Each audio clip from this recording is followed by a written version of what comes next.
আমি একটা জিনিস নোটিস করেছি, বা আমি যখন ডাক্তারদের সাথে কথা বলি একটা জিনিস তারা বলেন যে যারা থেরাপিস্ট নিতে আসেন, ঠিক আছে, এরকম অনেক ডাক্তারের সাথেই আমার চেনা জানা আছে, যেহেতু আমার বাবা অসুস্থ ছিলেন, এখন নেই তিনি, যে যারা থেরাপিস্ট নিতে আসেন তারা কিন্তু অ্যাকচুয়াল ভিকটিম।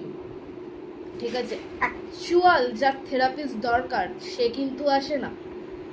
যার জন্য তারা থেরাপিস্ট নিতে আসে, যার জন্য আমরা সোকল তাকে বলি তাকে সাইকিয়াট্রিস্ট দেখানো উচিত, অ্যাকচুয়াল তারা যায় থেরাপিস্ট নিতে। কথাটার মিনিং বোঝাতে পারলাম? মানে আমি ভিকটিম, আমি চাই থেরাপি নিতে, অ্যাকচুয়াল যে সে কিন্তু যায় না। আমাদের সমাজটাও তাই। সো যখনই কেউ তোমাকে বলবে তোমার থেরাপির দরকার, আগে ভালো করে দেখো তার থেরাপির দরকার কিনা, সে তোমাকে ভিকটিম করছে কিনা, তুমি তার ভিকটিম কিনা।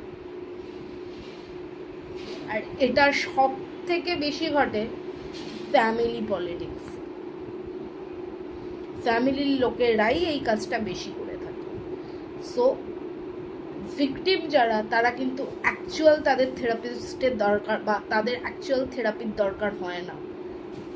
তারা অন্যের দ্বারা যেভাবে শোষিত হয় তার জন্য তার থেরাপির দরকার হয়, তাদের অ্যাকচুয়াল থেরাপির দরকার হয় না। আর যার থেরাপির দরকার হয় সেভাবে I am the biggest one, বা আমার থেকে ভালো কেউ হয় না, বা আমি 10 জনকে কিনে 20 জনকে বেচার ক্ষমতা রাখি।